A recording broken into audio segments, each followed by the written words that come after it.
Bloomington Rotary. Welcome to the Bloomington Rotary's weekly celebration of service for June 29th, 2021. I'm your current president for this last meeting. Thank you for being here. Natalie, please show the flag for 15 seconds of respectful silence. We ask that you remain on mute and take this time to personally reflect.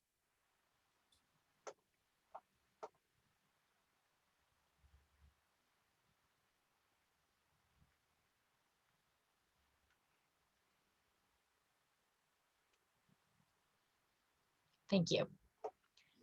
And now for our reflection, Glenda Murray. Hi, everybody.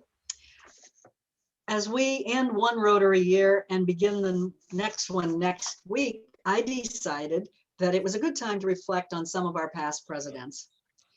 The club began in 1918 as a club for businessmen.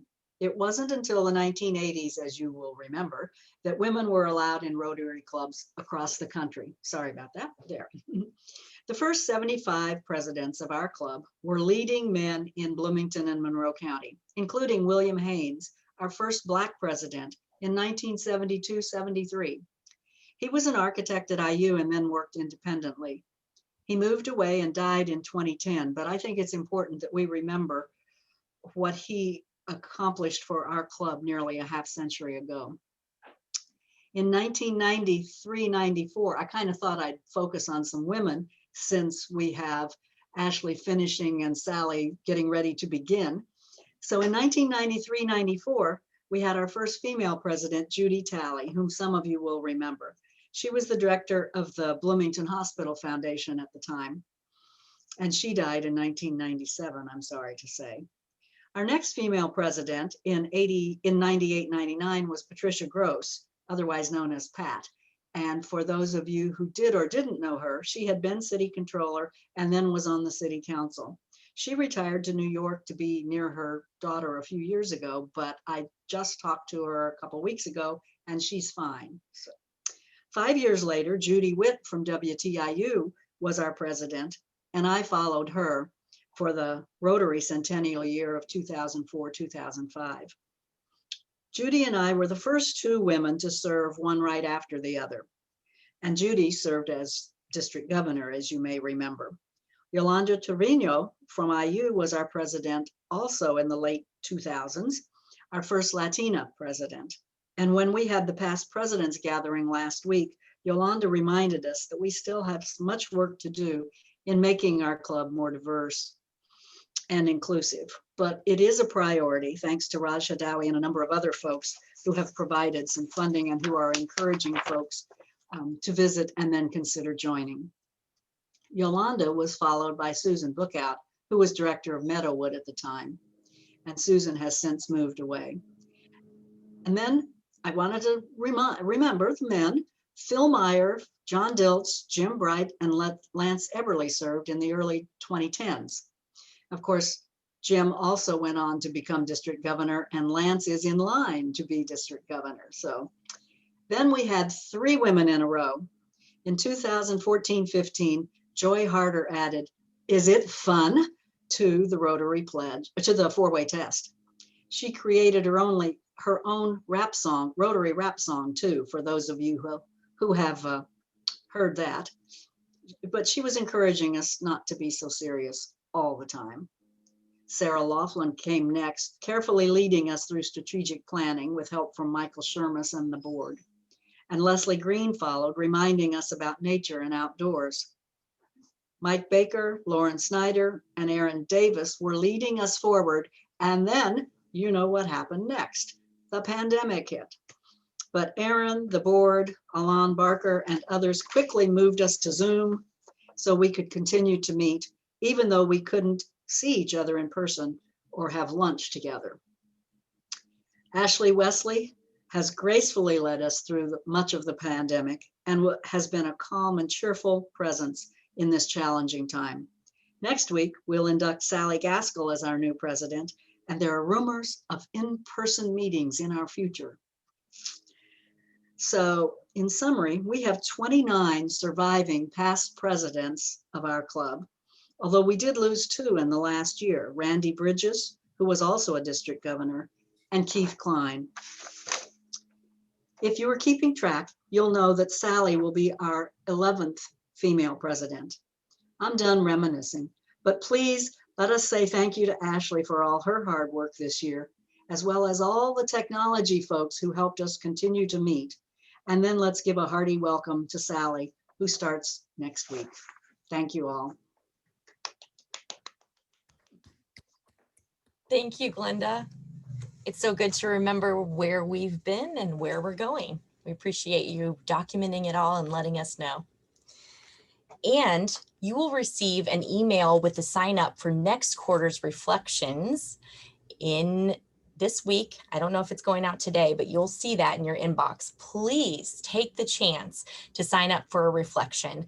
I think everyone should give it a try at least once. It's not nearly as intimidating as it seems before you've done one, but give us a chance to hear from you and hear your voice and sign up and allow Sally to go into the first quarter of her presidency with all of those slots filled up. Do that for me if you would. All right, introduction of guests today. We have several guests brought to us by Connie Shakalis. Would you introduce your guests for us? Yes. Oh no, frozen.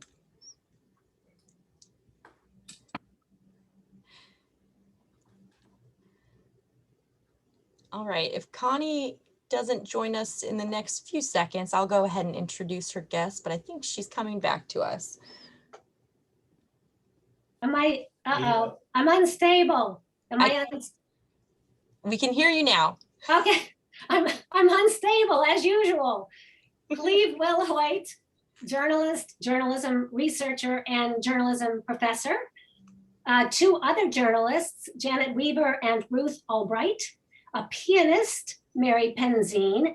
I don't think Anita Harder is here. She's a marketing professional, but I don't see her. Past editor and literary agent Stephanie von Hirschberg, also a climate activist, and Gail Hart, past IU Associate Director of the Indiana Education Policy Center and an international long-distance hiker. All right. Video. Welcome to all of you. Thank you so much for being here today. Are there any other guests that have joined us that have not been mentioned yet? I don't see any. But if those joining us have any questions about Rotary, I'm sure you can ask Connie and she'll give you more information, or any of us would be happy to help. Thanks to our producers, Natalie Blaze, Michael Shermis, Sally Gaskell, and Aaron Davis for making this possible every week. And our roundabout reporter is Judy Schroeder. One birthday, Joyce Poling, July 4th. And 2 membership anniversaries, Craig Spence, 19 years in our club, and John Bender, 51 years as a Rotarian. Thank you so much for being a part of the Rotary family. I have several announcements I want to get to and leave plenty of time for our speaker, so I'm going to speak a little bit fast. We are seeking your input on our return to in-person meetings. Along with your reflection sign-up email, you'll also receive an anonymous survey this week to let us know your thoughts to help us better prepare. That's coming soon, so keep watching for updates on that, and it's going to be an exciting time to get back together in person. Area 10 Agency on Aging could use our help. Now through Labor Day, visit the Ellettsville True Value and say you'd like to join the fan club. You'll have an option to purchase a fan that will be given to a local older adult or individual in need served by Area 10. True Value offers a 10% discount on the fans, and they will provide them to those who need them. Our Rotary Changeover Celebration social event is scheduled for Thursday, July 8th from 5 to 7 at Switchyard. We have 46 signed up to come. I'm so excited to see you all. And please, if you haven't responded yet, please respond to that email that you have from Natalie. Let us know if you plan to attend. We'll hope that you'll join us to celebrate Sally's new year. And I have a few notes here that I think are important to mention. Rotarian Judy DeMuth shared a note with our club on her resignation due to relocating following her retirement from MCCSC. She says, Rotarians, it's been an honor and a privilege to serve with the Bloomington Rotary. The mission, dedication, support, and most importantly, friendships will forever be appreciated. Thank you so very much. I will cherish my time with each and every one of you forever. With much admiration, Judy DeMuth. We are honoring Judy's service to our community with a Paul Harris Fellow +1 designation and sending her off to her next journey with hearty congratulations and admiration in return. So thank you, Judy. And finally, a note to Teachers Warehouse from Rogers Elementary teacher Suzanne Thompson, and a reminder of why we started it in 2005 and continue to support it today. Dear Teachers Warehouse, each year in May, I come to get materials for our summer packets. As the instructional coach at Rogers, I coordinate all of our intervention groups. The students I work with don't always have support at home, but they need to practice during the summer so they don't lose the progress they've made during the year. We provide each of our students with reading packets, pencils, crayons, dice, and everything they need to have their own reading clubs over the summer. On Friday, we sent our students home with teacher bags, and I wish you could see the empowerment in the children's faces. They skipped through the hallways exclaiming, "We're teachers now." Thank you for giving me the tools that I need to do my job, and thank you to the many kind volunteers who make it possible. So with that note, I'd like to offer some happy dollars to raise money for Teachers Warehouse. All of your happy dollar contributions go to support these efforts that make Suzanne's job possible and the students able to have materials to go home with over the summer. So who wants to share a happy dollar? I'll share. Go ahead, Charlotte. I'll share $20 for Teachers Warehouse in honor of you because you've been a great president. Cheerful, always cheerful, and always keeping us going. Thanks, Charlotte. Jim Bright.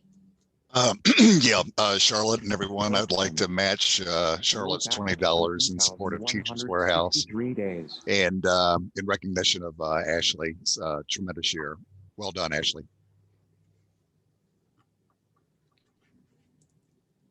I would like to do the same, add the $20 and also tell the group that on August 14th, we will have our supply drive and we'll be asking for Rotarian volunteers to help us with that. And on July 1, I take over the presidency of the board representing our club in this great organization. So thanks for your continued help. Ron, remind me of that date again. August 14th, it's a Saturday. August 14th, got it. This is Marcus Debro, and I will match the 20 also. Just so Charlotte knows, I had my hand up first, I think. Sorry. And I was going to say the same thing. So wonderful to serve with you, Ashley, and I matched the $20. Good to see you, Marco. I might also Marcus. mention that he will be the president after me of the Teacher Warehouse Board. That is correct. Good. And Thank you so much. This is Glenda, and I'll match too. Thank you so much, Ashley, for your hard work this year, as well as all the folks who came before you. Oh, yes. I'm looking at Aaron and others. See lots of hands raised. Marilyn Wood. And I will actually throw in $41. This is in recognition of my husband and I, who celebrated our anniversary yesterday. Good. Congratulations. Bill Brown. Well, I will put in 50 happy dollars for my all virtual experience with Rotary and the wonderful job that Ashley has done, and a perfect pandemic president if there ever was one. Oh, thank you. Jim Bright, do you have another question or comment? Your hand's still raised. Okay, no, let me lower my hand there real quick. Raj? Well, I'll add my $20 to everybody else recognition for your wonderful service and understanding. Also, I add another $20 to go toward the Teacher Warehouse. Aaron Davis. Yeah, I'm going to match that $20 in honor of Ashley's wonderful work this year. Thank you so much. Thank you.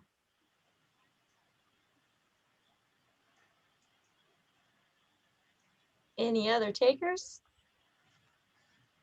This is Phil. I'd Phil. like to add $20. I was fortunate to attend the 50th anniversary of the starting of the Carmel Rotary Club up in Carmel.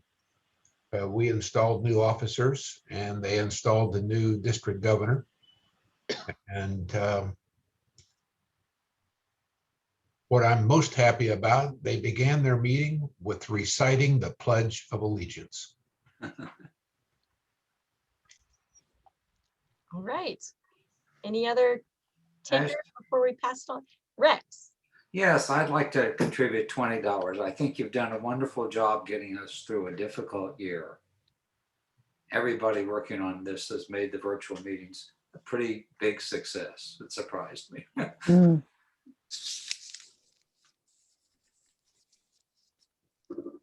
All right. Going once, going twice. Ashley, it's Susie. It's Susie Graham. So I'd like to do 20, 10 for Joyce Polling's birthday, and 10 to remember Keith Klein's birthday, also on July 4th. Happy birthday to both.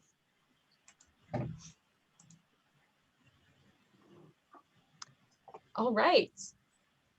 And with that, thank you for your contributions to Teachers Warehouse. We need to keep it going for the wonderful things that they do, and we appreciate your weekly contributions. Without further ado, Connie, would you introduce our speaker for today? Thank you, President Ashley, for the last time. That's so sad to say. Quote, I haven't worked this hard since I was a full-time social worker, end quote. Fiona Witkowski. Disclaimer. Fiona has been my good friend for 20 years, so of course I'm going to extol her virtues. But if you, God forbid, have a coronary or cut your femoral artery, Fiona is someone you want in the room. And she's also a really good conversationalist. At London's Royal Postgraduate Medical School, she was a medical illustrator. She produced charts, graphs, and illustrations for medical and scientific staff for publications and slides. Fiona earned her Master's of Social Work degree at Stony Brook University in New York in 2006. After employment as a social worker, she joined the Long Island Huntington Community First Aid Squad and is now in her 10th year there. Hospitals, nursing homes, and ambulances. This is where COVID's crisis was sharpest. Among Fiona's squad duties, and she does this all as a volunteer, are chairperson for quality assurance and improvement, ongoing medical training, membership chairperson, co-chair of the grievance committee, that's so they don't get sued, among other things, making sure the squad has all the supplies they need, serving on the squad board, and most important, managing the landscaping crew. Wait, even more important, she worked in management at Harrods department store in London. Ladies and gentlemen, I give you Fiona Witkowski.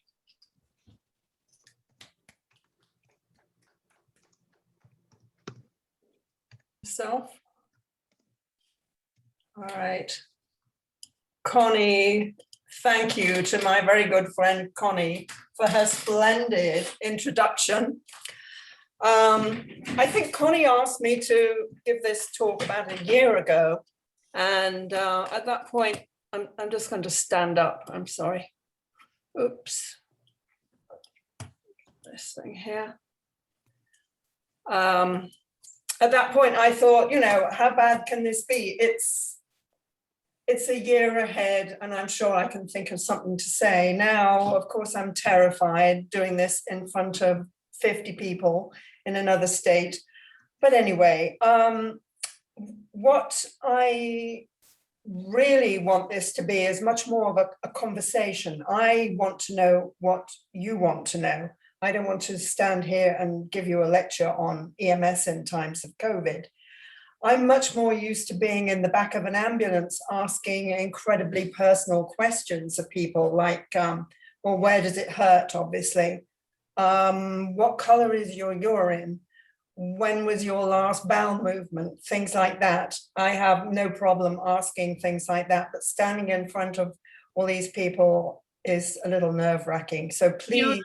we can't see you. We see you from I'm the sorry. chin up, down, in. Oh, I'm sorry. Kind of Yeah. disconcerting.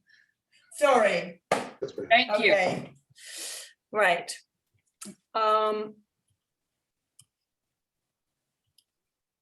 Okay, let me move this up here.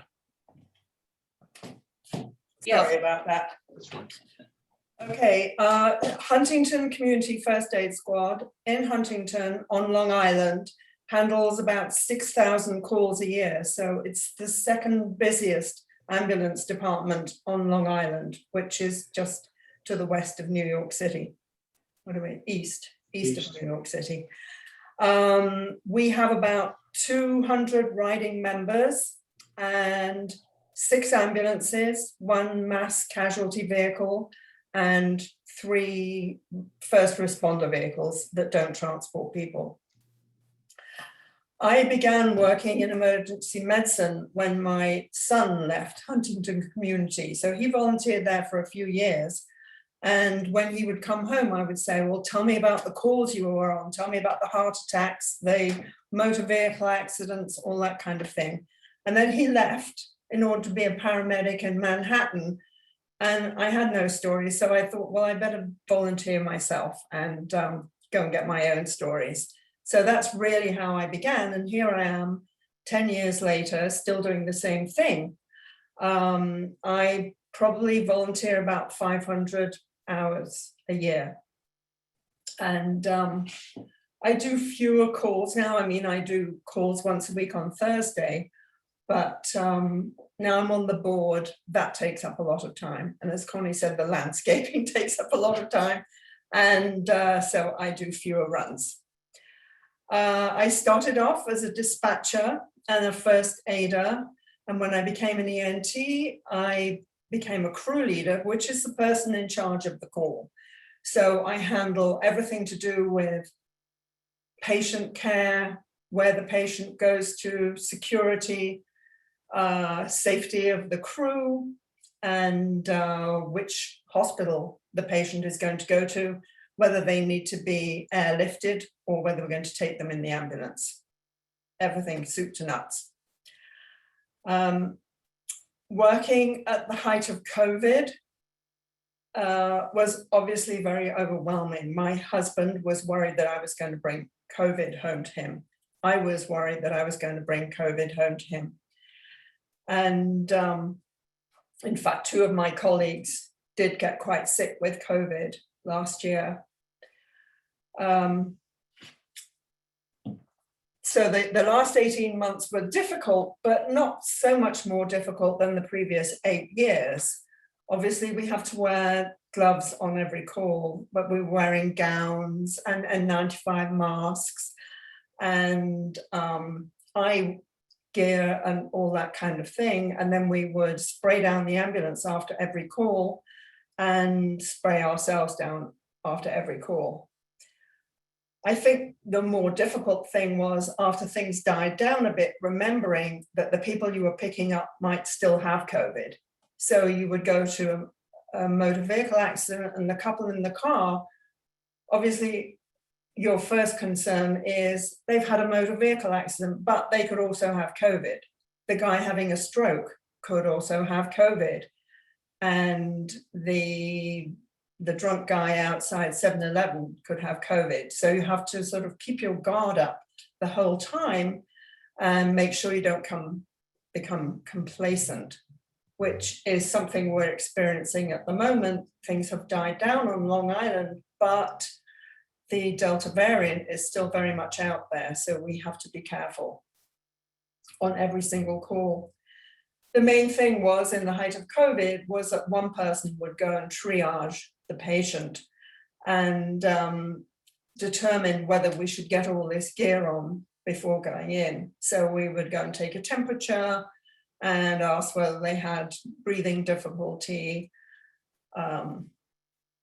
and establish whether it was likely that they had COVID and whether everyone should get gowned up before going into the house, or whether we should say, look, this is not serious enough really for you to go to hospital. I suggest you stay here, take a Tylenol and call us in the morning, which is something we never do during normal circumstances. Anyone who wants to, even if they have a hangnail, can go to the hospital.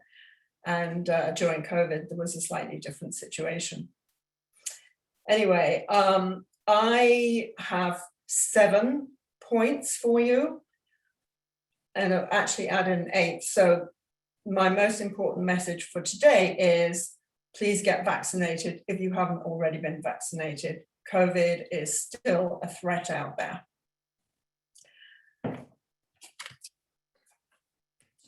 I'm just going to show you a picture of the first aid squad.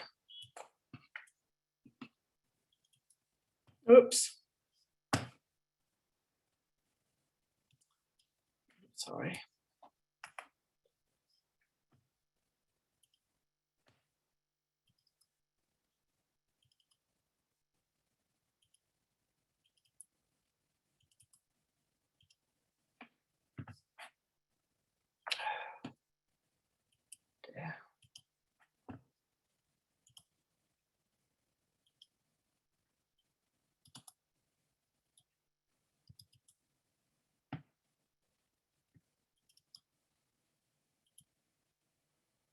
Okay, do you all see that?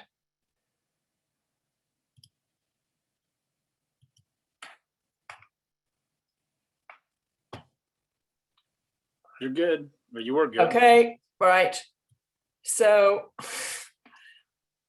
oh, you lost. Obviously not the world's best at doing Zoom talks, but anyway, that's a picture of the outside of our building with the ambulances and the fly cars.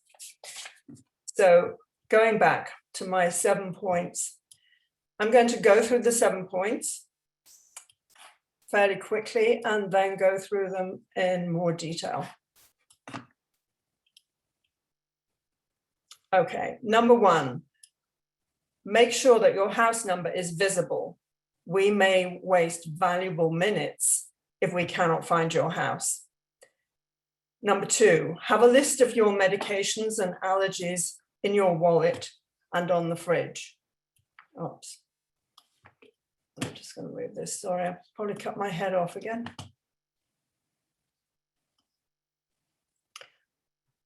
List your medical history, recent surgery, and relevant travel. I've added the relevant travel just in case anyone, is thinking of going to Wuhan or somewhere where Ebola is prevalent at the moment. If you have a DNR or a post form, make sure it's easy to find and your family knows where it is. Discuss having a post with your loved ones, and I'll go into these points later on. Wear your seatbelt and don't be a distracted driver. Assume other drivers may be distracted. Pull over and stop for emergency vehicles. If you think something is seriously wrong with you or someone else, call 911. So what happens when you do call 911? All calls in Suffolk County go to a central location for triage by a 911 operator who has a list of questions she will ask you, and your answers will determine the severity of the problem. Is the person breathing? Sometimes it's actually quite difficult to know whether people are breathing. Do they have a pulse? You get your pulse by doing this on your carotid artery. I mean, you can do a pulse on your wrist and various other places, but the most reliable place if someone is not well is to hold your carotid artery here and see if you can detect a heartbeat. I do, by the way. The 911 operator will guide you through CPR if necessary. Based on the answers to these questions, she will assign a letter code. So A, B, C, D, E, or Alpha, Bravo, Charlie, Delta, Echo, according to the gravity of the situation. Alpha calls could be for abdominal pain or a minor cut or maybe a fall. and echo calls usually indicate death and cardiac arrest. These numbers or letters aren't entirely reliable because I know that I've been to a call that was labeled as an Alpha or Bravo for a fall and found the patient slumped over her walker. She had indeed fallen, but she had fallen because she was dead. And the person who was with her hadn't actually realized that she had died. So we began cardiac arrest immediately. I don't know how many of you are doctors, and pardon me if you're already a doctor, but many people don't know the difference between a heart attack and a cardiac arrest. So I'm just going to go through this briefly. Cardiac arrest is death. People rarely live after cardiac arrest, and their chances of leaving hospital without neurological deficits are very slim. All the organs in your body need a blood supply, including the heart muscle. Without a good blood supply, tissue loses oxygen and dies. The symptoms of a heart attack are tightness and pain in the chest, neck, and back, and arms, fatigue, lightheadedness, abnormal heartbeat, or anxiety. And the pain often radiates from your chest down your left arm or into your jaw, but it affects people in different ways. If you feel these symptoms, call 911, or if the person you're with experiences these symptoms, call 911. This is a serious emergency and a sign that your heart muscle is not getting the blood it needs in order to function. The other serious thing I want to talk about is stroke. And if someone is suffering a stroke, they will usually have one-sided weakness. And often your face drops on one side, or your eye might drop on one side. Your strength will be reduced on one side. And this, as I say, is a medical emergency. You need to call 911, and the person with you should know when you were last well. If someone wakes up in the morning with these symptoms, you don't necessarily know when they were last well. And it's important to know whether the time of the incident is going to allow the hospital to administer TPA, which is an anti-clotting drug. So call 911. Going backwards, pull over and stop for emergency vehicles. If you hear a siren, look around and check your rearview mirror and prepare to pull over and stop. So many people actually don't do this. It's unbelievable. Ambulances can, with caution, drive on the wrong side of the road, down one-way streets the wrong way, make left turns where prohibited, go across red lights, or with caution, obviously. The only thing that ambulances cannot do is pass a school bus with flashing lights. Now I have some pictures here of ambulances in accidents. So I'm going to actually, Michael, if you would just like to do the share screen thing, then it saves me thinking of so many things at once. I'm not. Can you not? For that, so I won't be able to do right. that quick, so. Okay. I will try to do this a bit more efficiently.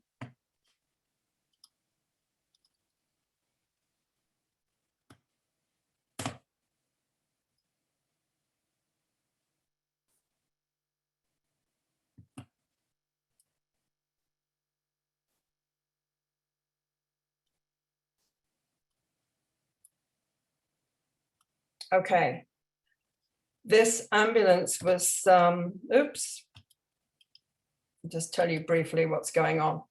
This ambulance was coming, I think, off the expressway. I would imagine that this car here had the right of way. Anyway, the ambulance ended up being obviously on the hood of this car. this this fire truck was on the Long Island Expressway and was protecting the scene of an accident when another truck ran into the back of the fire truck, causing millions of dollars of damage here. This one sadly was a fatal accident. The ambulance was going along a 2-lane road and there was a landscaping truck coming towards him.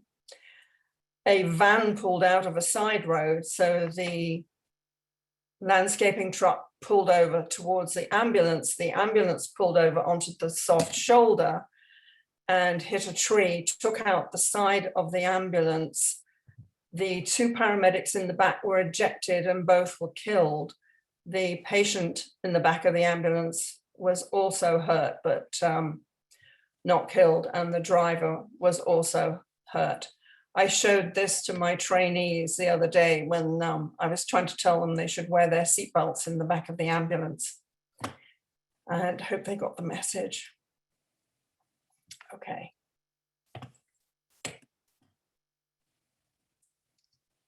Stop share. Right.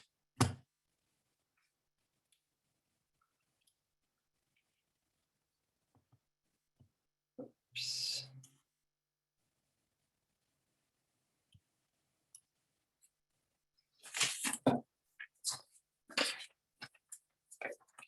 Okay. Wear your seatbelt is my next message. Don't drink and drive. Don't take drugs. Don't drive when you're very tired. And going back to my slides again.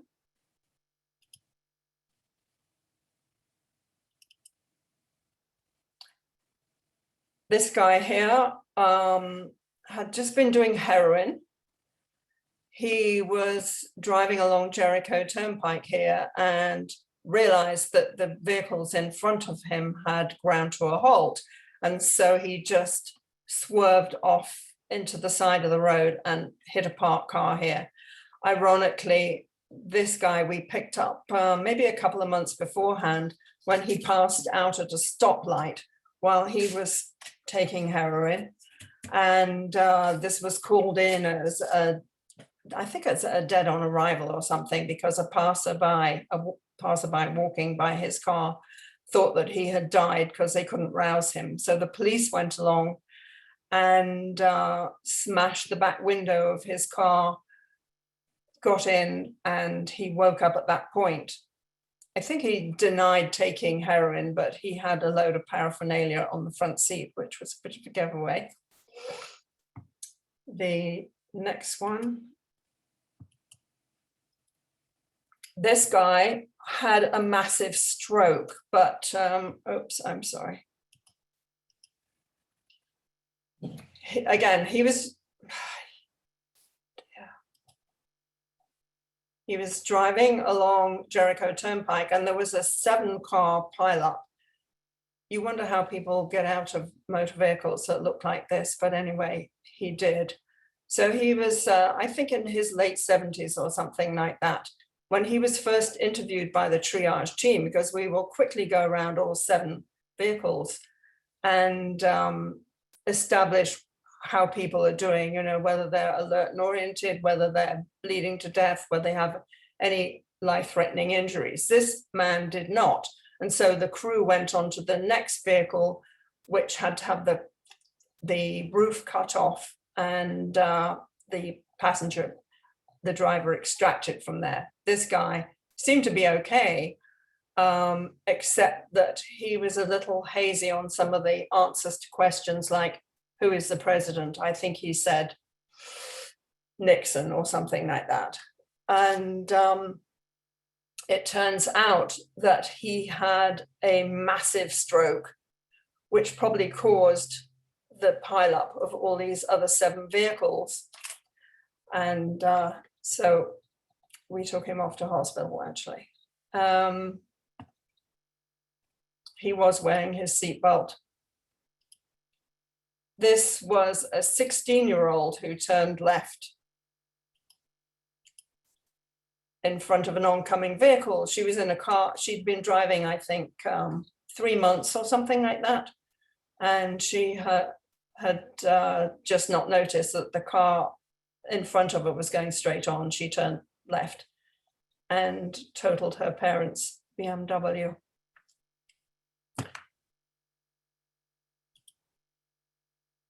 This is just basically showing you that this was an overturned vehicle, a young mother, and the fire department are very much involved in these things, in stabilizing the vehicle before we even get there. This is me interviewing the other driver to see if he's okay. But we never go into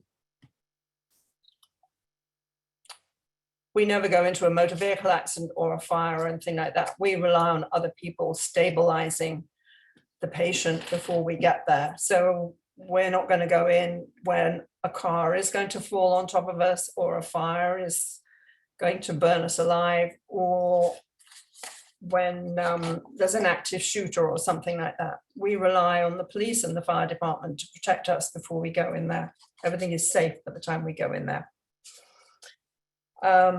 So remember that even if you're alert and oriented, other people on the road may well not be. They may not be wearing their seatbelt, or they may be about to have a stroke.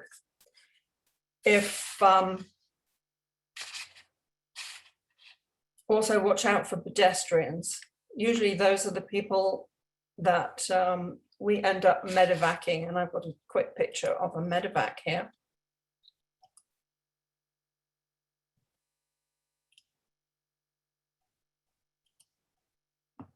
This is a pedestrian. This is me.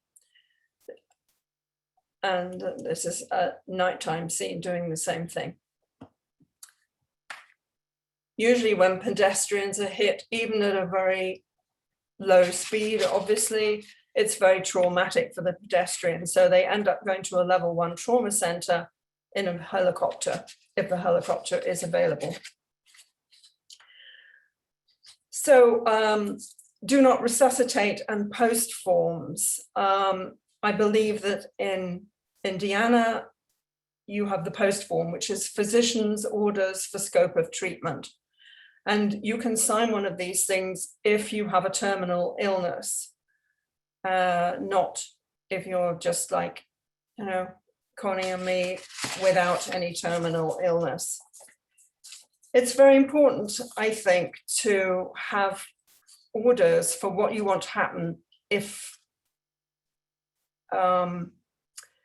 you stop breathing, if your heart stops, that medical personnel know what you would like to happen. The default position is that we will do everything possible to save your life, but this may not be the best option for everybody. Last winter, we were called to a cardiac arrest after receiving 18 inches of snow on Long Island. The house was difficult to find as it was up the top of a very steep, long, unplowed driveway with no number. The patient was a frail man in his 70s with stage 4 pancreatic cancer. I asked his partner whether he had any advance directives, a DNR or a MOLST, which is what we have in New York. And he said, "What's that?" So I assumed he didn't, started CPR. He was intubated, so we put a breathing tube in. He was moved to a mechanical CPR device. He was pumped full of drugs. He was moved onto a toboggan-like device to be taken down the hill into the ambulance, taken to hospital, where he was pronounced dead. Advanced directives would not have saved this man's life, but they might have made his last hours more peaceful. Another consideration is the financial burden for the family, because if he goes to hospital and lives for a day or two, the family can be presented with an astronomical bill. I think Michael is going to put a link in the chat to the post form for Indiana. And there's a little video there. So please watch the video. It's about 7 minutes long and it explains it quite well. Having said this is a conversation, I've done nothing but talk. So if anybody has any questions or would like clarification on anything, please let me know. List your medical history, your recent surgery, and your travel. Few people are traveling at the moment, but this may become increasingly important as travel resumes. COVID is still rampant in some areas and new variants keep appearing. So remember to let people know if you've been somewhere that's travel sensitive, shall we say. Have a list of your medications and know why you take them. Keep one in your wallet and put one on the fridge. Ideally, this is something you can give to the paramedic if they come to your home. I've been to many houses where they have shoe boxes full of medications and they can't tell me why they're taking the medications either. One place had a dining room table that was entirely full of medication bottles. Some of them were full, some of them were empty, some of them were his, some of them were his wife's. This is confusing for the patient and confusing for us. So please have a paper list that you can give to the paramedic or put it on the fridge and let us pick this up. Also, be careful of things you buy on the internet. I've been to a house that I remember because there were gold records all over the wall, and I can't remember which song she sang or anything like that, and I probably couldn't tell you because of HIPAA, but she was suffering from a gastrointestinal bleed, and it turned out that her sister had ordered something off the internet that the sister thought was fabulous, cured absolutely everything. So she decided to take it for whatever ailed her, and it gave her gastrointestinal bleed. So be careful what you put in your stomach. That's pretty much it, apart from once again saying, please get the COVID vaccine. I think it's the only way we're going to beat this. Are there any questions? You called yourself a volunteer. I do. I don't understand what that means. Are you not in a job? Are you not paid?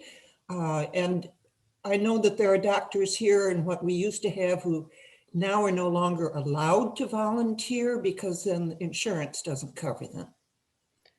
I am a volunteer. I am unpaid. And our entire squad is unpaid apart from the paramedics. We try to have one paramedic on every shift, which we haven't quite succeeded in doing, but they're the only paid people. Everybody else is volunteer. We sit in the building until a call comes in. And at that point we go out. So there'll be at least a driver, a crew leader, and probably a first aider and the dispatcher, obviously sending the ambulance out, and maybe a paid paramedic. But the only person being paid on that call is the paramedic.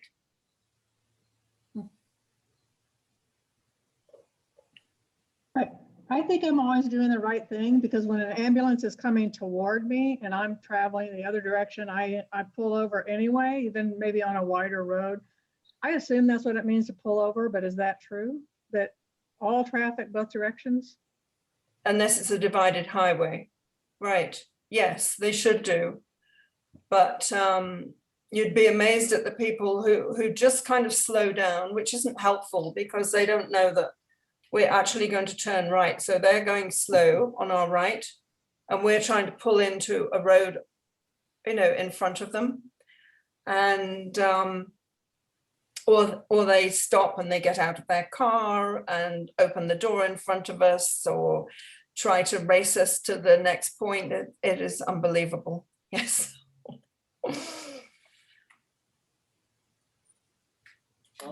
I'd like to follow up on a previous question. What kind of insurance do you have, or how do you protect yourself against? What's the legal ramification of what you do? The squad carries insurance for the vehicles, insurance for us in case we are injured or killed on the job. And it's, I think, one of the main things in our budget. We spend an eye-watering amount on insurance. Then we have our protocols. So EMTs in New York or, you know, Indiana, wherever, have to practice under the protocols for their state, which dictates what I am and I'm not allowed to do with a patient. So I'm not a paramedic. I'm not allowed to intubate somebody or give them morphine or fentanyl. And I could be sued for doing that. But as long as I practice within my scope of practice as an EMTB, I'm covered. Does that answer your question? Fiona, if I'm understanding this right, yes, the kind of volunteer you are is similar to what we've had for many, many years in the small towns and rural areas where there's a volunteer fire department who may also have the ambulance right. service for that area. And so there's some insurance, but these are volunteers who drop whatever their day job is and go. And maybe a few of them are paid and are in the next to the ambulance when it's time to go. Right. Well, most of our people have other jobs, of course, but they commit to one shift a week. Okay. And so many of them will commit to a shift after work, and they'll begin at 7 p.m. and go on to 11 p.m. at night. But they are volunteers at that point. And between 7 and 11 at night, they sit at the first aid squad waiting for a call. If nothing comes in, that's fine. But they're ready to go on a call to moment's notice. Whereas some places, particularly fire departments in our area and other ambulance departments in our area, a page goes out. So you'll be sitting at home and they will page out and say, we need a driver for this call. And then it's on a first come, first served basis. They will answer up from home. We're unusual in that we sit at that building waiting for calls. But when, you know, if there are 6 calls at the same time, obviously we'll need to page out amongst our membership and say, we need a driver, we need a crew leader for this call, and we'll come in from home. I have a question. Yes. It's remarkable what a good system you've got. Congratulations. But I have a question. You're British, right? Yes, I am. Did you do any of this work in England? No, I didn't. Not until I came here, Charlotte. Do you know if this happens, or does something else happen in England? I was in London and my husband was injured, but we just drove to the King's Hospital. Yes. But I wondered if there were other people, if there would have been possible to call somebody. Well, yes, they do have the 999 system over there, and ambulances dispatched. But even though I'm British, I'm not quite sure how it works in every city there. And it may work slightly differently as it does over here. But I mean, certainly you can drive your patient to the hospital there. You can do that here. But there is an emergency system where you can call an ambulance to come pick you up. Would you have to pay enormous amounts in England? I don't believe so, no, but I'm not entirely sure about that. And our service here, actually, I didn't mention this, but it used to be at no charge to the local people, but we're now charging according to the level of service we give. So it's something like $900, I think, for an ambulance ride with a BLS person like me, and $1,200 for an ambulance ride with a paramedic.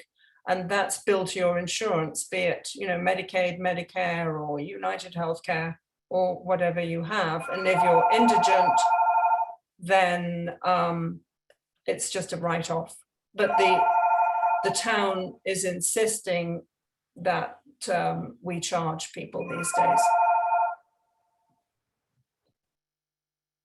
Sorry about my phone.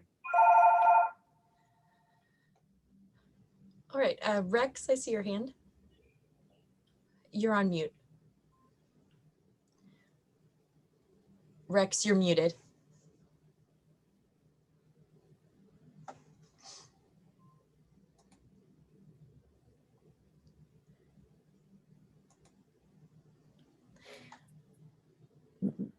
I'm sorry, my mic was off. How many people are involved in the operation, volunteers and paid people? And I guess how many professional people are administering the program? We have about 250 volunteers. I think we have about 200 riding members. And then we have 50 or so administrative people. And all of them used to be riding members, but they are now sort of aged out of the program, if you like, or don't feel they're able to jump on an ambulance anymore. But, we still need bookkeepers and people to run committees and that kind of thing. So there are maybe 50 non-riding members. And paramedics, I think we probably have, I don't know, they do 12-hour shifts, maybe 15 or 20 or something like that, paramedics. I'm sorry, did that answer all your questions? All right, thank you so much for sharing with us today, Fiona. If we have a few other questions, are you able to stay for just a moment after Sure. to answer? Yes, All right. thank you, Ashley. Yes. In honor of your presentation today, we'll be making a donation to the Monroe County United Ministries. So thank you for speaking. And Sally, will you tell us about next week's program? Yes, I will. We get one more week of referring to her as President Ashley. Next week is the presidential changeover meeting. We'll be offering a sort of overview of the last year from Ashley. There's never been one like it. And I'll be talking a little bit about what's to come in the year ahead. So really excited, looking forward to next week. Hope to see everybody. Thank you. All right, let's have the four-way test. Recite that together to close. Of the things we think, say, or do. First, is it the truth? Second, is it fair to all concerned? Third, will it build better friendships? Fourth, will it be beneficial to all concerned? And fifth, is it fun? All right, that concludes our meeting today.